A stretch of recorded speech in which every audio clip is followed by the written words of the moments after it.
Hello everyone, it's Nika Manika here and welcome back to my channel. If you're very new in here, welcome. I'm glad we found each other.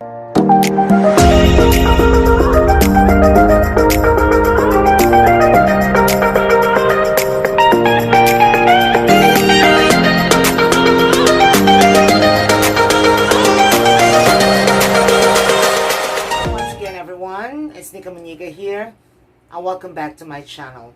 I'm a psychology graduate and for this afternoon, I will be talking about insecurities, which everyone might be able to relate with. In different books, there are different presentations and different fields of insecurities. But this afternoon, I'm only going to give you 5, which one by one I will be going to elaborate and explain it to you in a manner wherein naiintindihan nyo one by one kung ano ba talaga ang insecurities and what are the basic things for an insecure people to.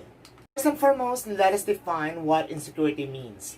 According to the dictionary, insecurity is a lack of confidence or anxiety or uncertainty of one's self. People have different approach towards other people. Unfortunately, this hinders the growth of being a person and learning for every day accordingly to how we become and follow the norms of the society.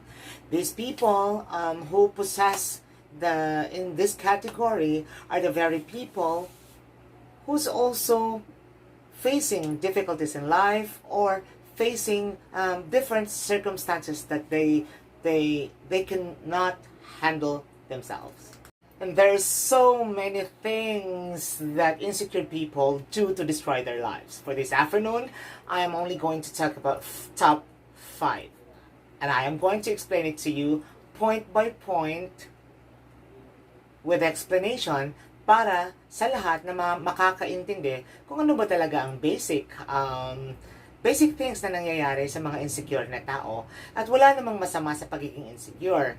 It's just that there are things that people tends to be insecure in most of the time, which is no longer be a normal thing. Kasi ang pagiging insecure po, I mean, we all have that characteristic. Everybody could feel that way. But if it is going to be an everyday thing and a very, very common thing that happens to you and to your daily life, then it becomes a problem.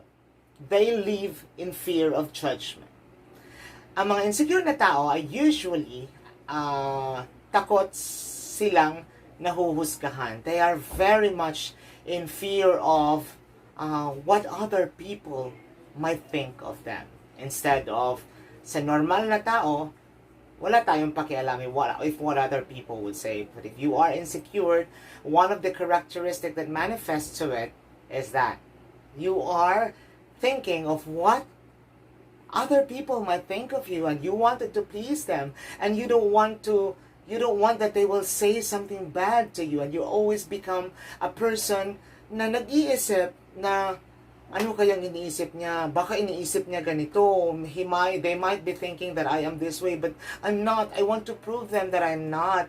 You know, that is one characteristic. They always wanted to please others. Kasi po sa normal, kapag if you are not insecure, you just don't care. If you fail and you do this thing, you don't care because for you, this is what I do. This is what you do, and that's you.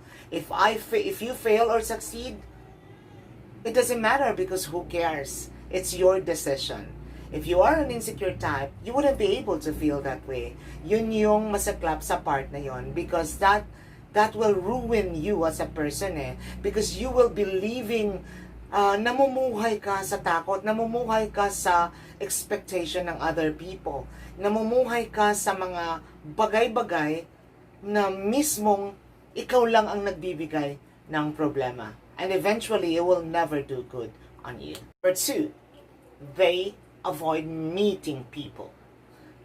Bakit nga ba may mga taong ganyan? Personally, I know a lot. I know a lot of people who belongs into these situations. Bakit nga ba sila takot? Why are they afraid to meet new people? Kasi for an insecure person, meeting a new people entails a lot of expectation. Kasi nasa isip ng isang insecure na tao is, can they handle the social interaction? Can they, what if wala siyang masabi? Tapos sasabihin nung kausap niya, ano ba tong taong to? Pipi o bingi o walang bibig? Stuff like that. Insecure people always think advance. They don't trust themselves because they already feed themselves na hindi nila kaya at hindi nila magagawa when in fact they can absolutely do it. But the insecurity is killing them. It's manifesting and it's ruling their life.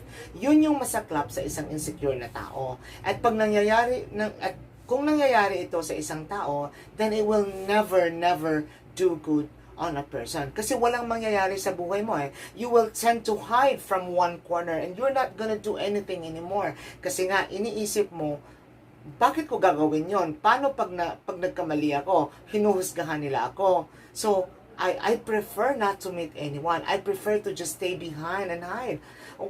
Kasi, yung paggagawa din naman ako ng ganito, tapos sasabihin din nilang negative on my part, kahit an insecure person will always take the small negative part as the highest form of negativity. Yun eh. Kasi instead of thinking na parang, you have to be more positive and you have to prepare yourself for the worst. Sa insecure na tao, hindi nila naiisip yon, which is not a good sign for others and also not a good sign for themselves. Ako naman tayo sa pangatlo. Insecure people live in the world of denial.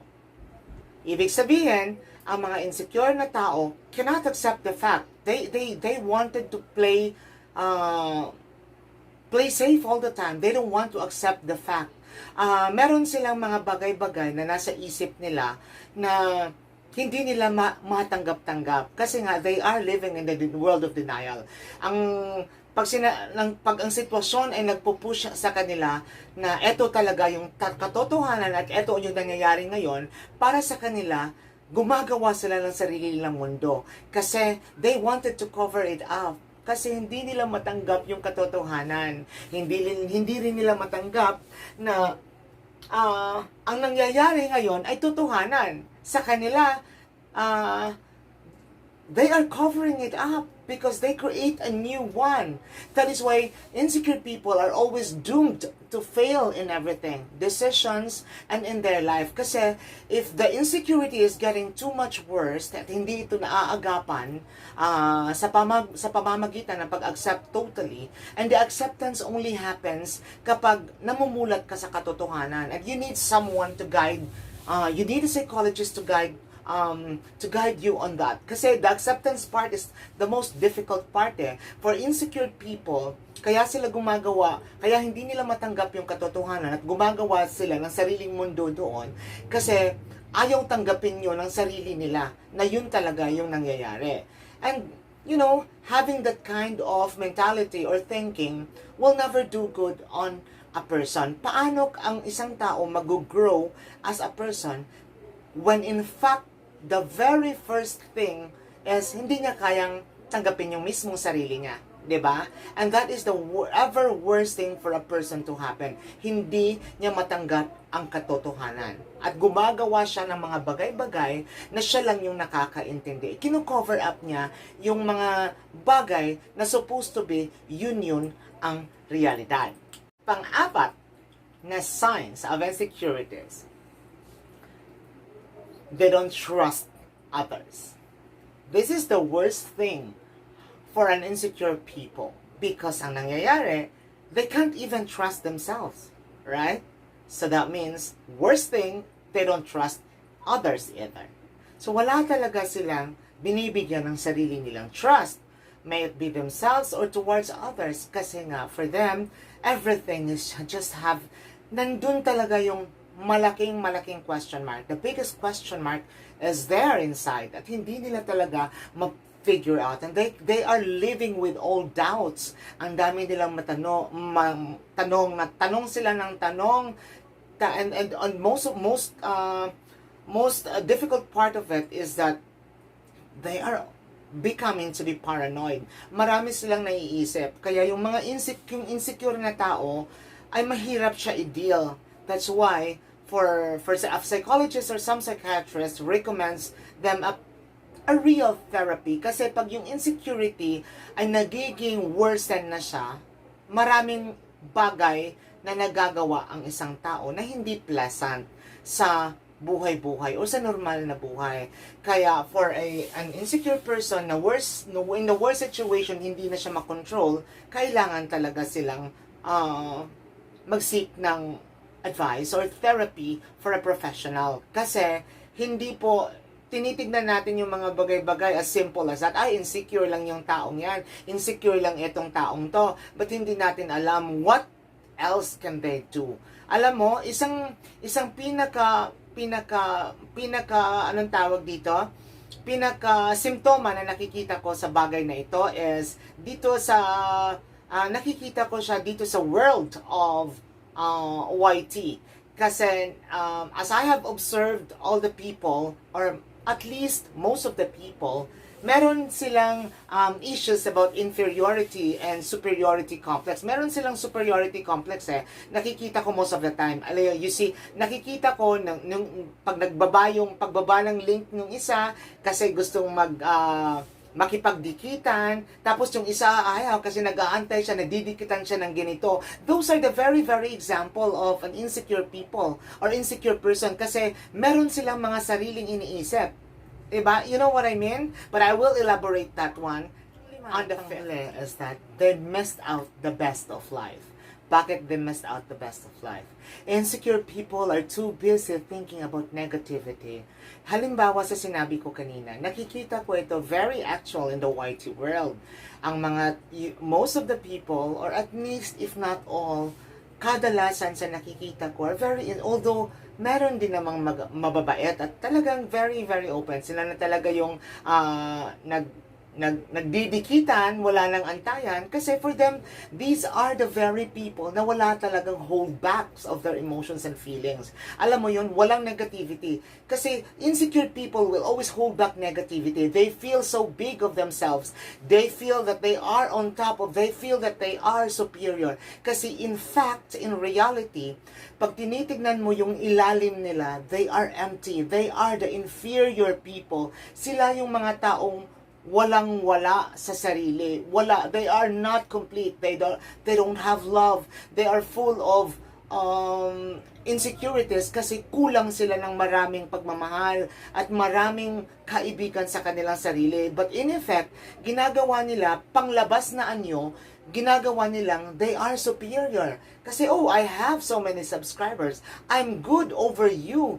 Yung parang ganon. Kasi magaling ako. These are the basic indication of a very insecure individual. Kasi they all feel that they are always so good when in fact there are so many good other people outside. Hindi nila nakikita kasi they are very much full of themselves. Bakit? Kasi they want to make themselves feel better. Kasi in reality, sila yung mga taong kawawa.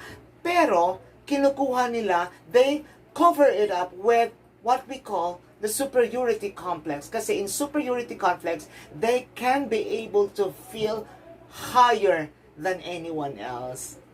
But sinong kawawa niyan? Kasi pag uwi nila sa kanila, if they are alone, they are the loneliest people in the world. They are the loneliest mammal in the world. Kasi sila lang yung nakakaalam na magaling sila. Yung totoong mga tao, yung totoong mga kaibigan, the people around them, ang tingin sa kanila, wala. They are empty. But for them, they may be able to feel very on top. They may be able to feel the best of the best. Pero ang katotohanan ay nananatiling alam ng mga tao na sila pa rin yung kawawa. Kasi they are the ones who are not complete. Kaya nga, sabi nga, ika nga nila if you are confident of yourself and if you know yourself very much, you are going to be the best friend of everyone. Kasi nga, alam naman ng sarili mo kung ano ka at wala kang dapat ikatakot. At alam din ng mga tao na you are lovable and you are capable to be loved and to love as well with others. Alright? Maraming salamat, and I guess that sums up everything for this afternoon. I'll be doing more videos in the future. If you haven't subscribed this channel, please do, and please click the notification bell so you would be updated with my next and upcoming videos that I'm going to post. And for now, I'd like to say bye everyone.